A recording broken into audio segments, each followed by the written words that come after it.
रोहित की दीदी समीक्षा की शादी अर्पित से हुई थी। रोहित 20 साल का था जो कि अपना पूरा दिन मोबाइल पर ही निकालता था। कभी पबजी खेलता तो कभी यूट्यूब चलाता। एक दिन अर्पित और समीक्षा समीक्षा के मम्मी पापा से मिलने आते हैं और देखते हैं कि रोहित मोबाइल से हटने को तैयार ही नहीं है। अरे रोहित, तुम्हारी तो आईआईटी की परीक्षा है ना? तुम तैयारी नहीं कर रहे हो परीक्षा की? वो सब तो मोबाइल पर ही हो जाएगा। ये देखिए, ये है गूगल। इससे जो भी पूछो वो सब बता देता है। तो आखिर कागज क्यों बर्बाद करूं? अरे पर तुम इन प्रश्नों की तैयारी बिना लिखोगे कैसे? उसमें क्या है, ये देखिए नोटपैड, बिल्कुल कॉपी जैसा है, इसी पर कर लूंगा। हम जब तुम्हारी उम्र के थे तब हम दोस्त मिलकर प्रश्न हल किया करते थे। उससे हमारी हैंडराइटिंग की भी प्रैक्टिस हो जाती थी और समय का भी अंदाजा लग जाता था। और फिर साथ में हम एक दूसरे की मदद भी कर देते थे अगर कोई अटक जाए तो। आपका जमाना अलग था जीजा जी। अभी जमाना फास्ट और स्मार्ट हो गया है। जमाना क्या, अब तो फोन भी स्मार्ट हो गया है। समय के साथ बदलना पड़ता है जीजा जी। अब बस भी कीजिए आप, हर चीज को लेक्चर में बदल देते हैं। रोहित अच्छा कर लेता है परीक्षा में। इतने में अर्पित के सास ससुर जी आ जाते हैं हॉल में और अर्पित इस बारे में बात नहीं करता। हालांकि अर्पित को लगता तो है कि पूरी तरह मोबाइल पर लगे रहना सही नहीं है, पर वो इस बात को और नहीं छेड़ता। ऐसे ही 2 दिन निकल जाते हैं। समीक्षा, मुझे काम से फोन आया था, मुझे वापस काम पर लौटना पड़ेगा। पर हमें आए हुए तो 2 ही दिन हुए हैं। अभी चले गए तो माँ और पापा को अच्छा नहीं लगेगा ना। अच्छा ठीक है, तुम रुक जाओ, मैं काम खत्म करके फिर लौट आऊंगा। एक काम कीजिए ना, परसों रोहित भी परीक्षा के लिए निकलेगा, आप उसी के साथ निकल जाना। दोनों वैसे भी बात नहीं करते, साथ में जाएंगे तो हो सकता है आप लोग आपस में बातचीत भी करने लग जाओ। आह, ठीक है, मैं काम को 2 दिन टाल सकता हूँ।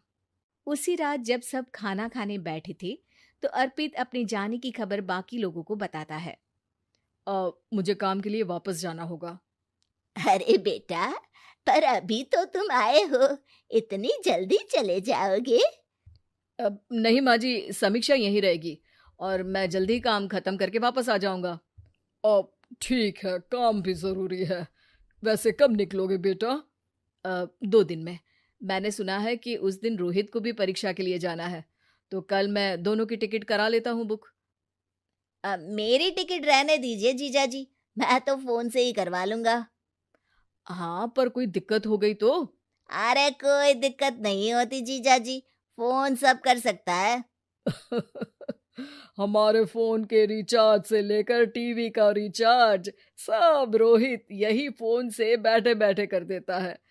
अब ये नई चीज तो हमारे समझ के परे है, पर अच्छा है कि रोहित जानता है। हमारी मेहनत इतनी कम हो गई भाई। हाँ, पर अगर टिकट नहीं मिली तो? अर्पित की बात पूरी होने से पहले ही बिजली चली जाती है। अरे ये क्या हो गया, आपने बिजली का बिल भर तो दिया था ना?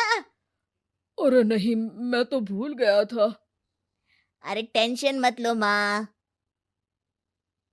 देखा जीजा जी, आप बिजली का बिल भी भर सकते हो, समय बदल गया है।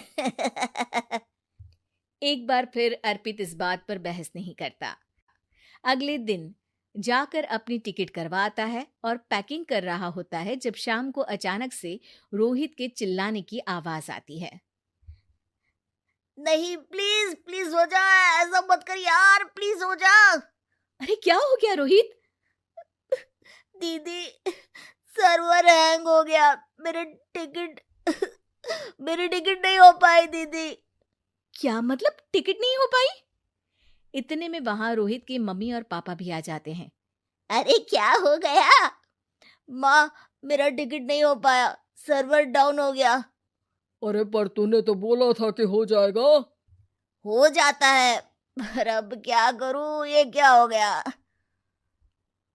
अब कल की तो कोई बस भी नहीं है, ना ही अब टिकट मिलेगी ट्रेन की कल के लिए।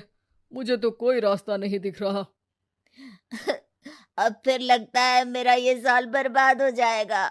घर पर एकदम से दुख का माहौल छा जाता है और सब रोहित को डांटते हैं, पर इतने में अर्पित वहां आ जाता है। आप सब रोहित को क्यों डांट रहे हैं? आपने ही तो उसे बढ़ावा दिया था ना। लेकिन इसकी लापरवाही के कारण इसकी परीक्षा छूट जाएगी। इसने तो हमसे कहा था कि टिकट हो जाएंगे। हे भगवान, अब क्या होगा? चिंता करने की कोई बात नहीं है। मैंने एक एक्स्ट्रा टिकट करवा ली थी। मैं समझता हूँ कि मोबाइल हमारा ही काम आसान करने के लिए है, पर उस पर ही पूरी तरह से निर्भर होना तो गलत बात है ना। रोहित टिकट को देखकर बहुत खुश हो जाता है और जोर से जाकर अपने जीजाजी के गले लग जाता है। सॉरी जीजाजी, मुझे आपकी बात ध्यान से सुननी चाहिए थी, पर थैंक यू सो मच।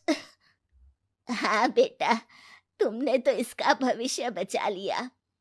शिक्षा, दूसरों से मदद मांगना गलत नहीं, पर दूसरों पर निर्भर हो जाना गलत है।